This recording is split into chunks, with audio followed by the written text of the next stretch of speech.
Livro de Eclesiastes.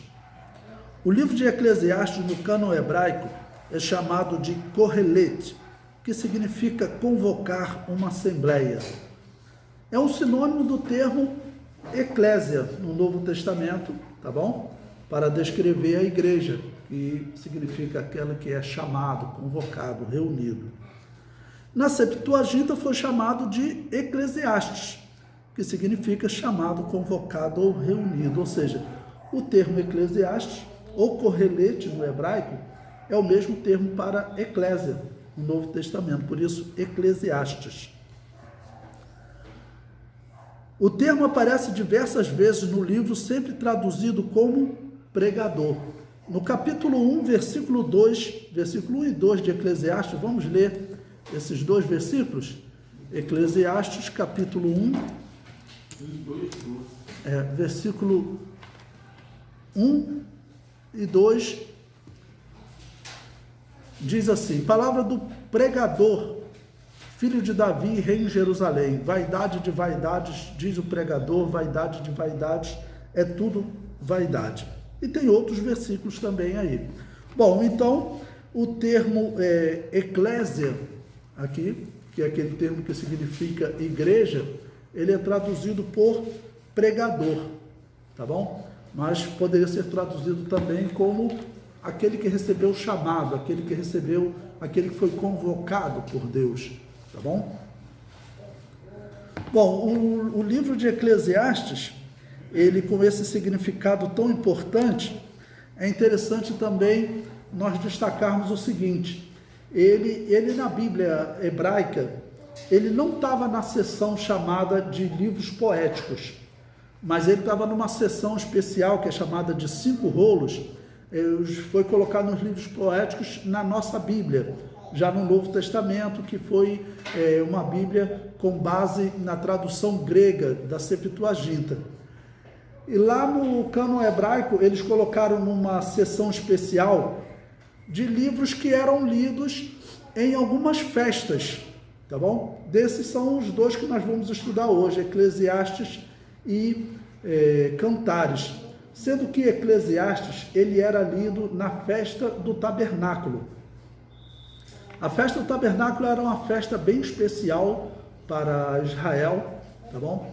Tanto que Jesus, ele se pôs de pé no último dia da festa dos tabernáculos, lá em João 7:37, né?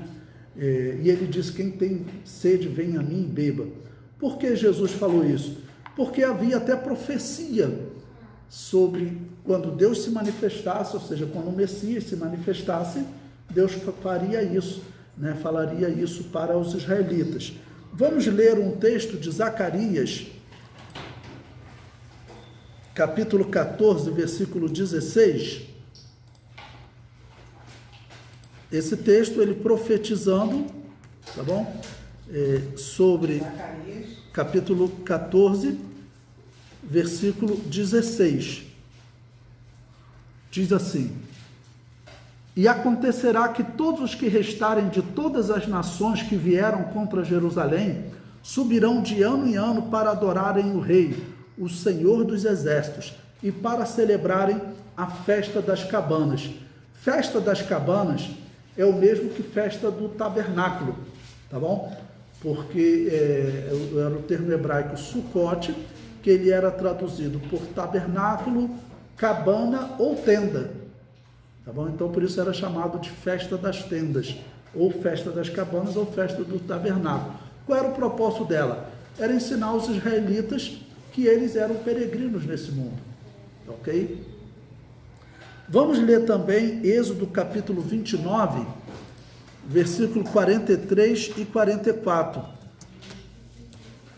Esse texto também vai dizer... 29. Êxodo 29, versículo 43 e 44. 43 e 44. Isso. Pode ler? Ou o senhor vai ler? Pode ler. E ali virei aos filhos de Israel, para que com a minha glória sejam santificados. Pode ler o E 44 também. santificarei a tenda da congregação e o altar. Também santificarei a Arão e seus filhos, para que me administrem o sacerdócio. Então, olha, Deus prometeu vir e santificá-los em que momento? No momento da festa do tabernáculo. Vocês vão ver que esse texto, podem ler o contexto, está falando da festa dos tabernáculos. Então, o livro de Eclesiastes, ele era lido nessa festa. E uma pergunta que nós fazemos é, por que esse livro foi escolhido? Né? Se vocês já leram um pouquinho sobre o livro de Eclesiastes, vocês vão ver que esse é um livro que ele tem algumas dificuldades de interpretação, tem alguns textos assim bem difíceis, e alguns acham até esse livro negativo, mas na verdade não é negativo. A questão mesmo é interpretação, tá ok?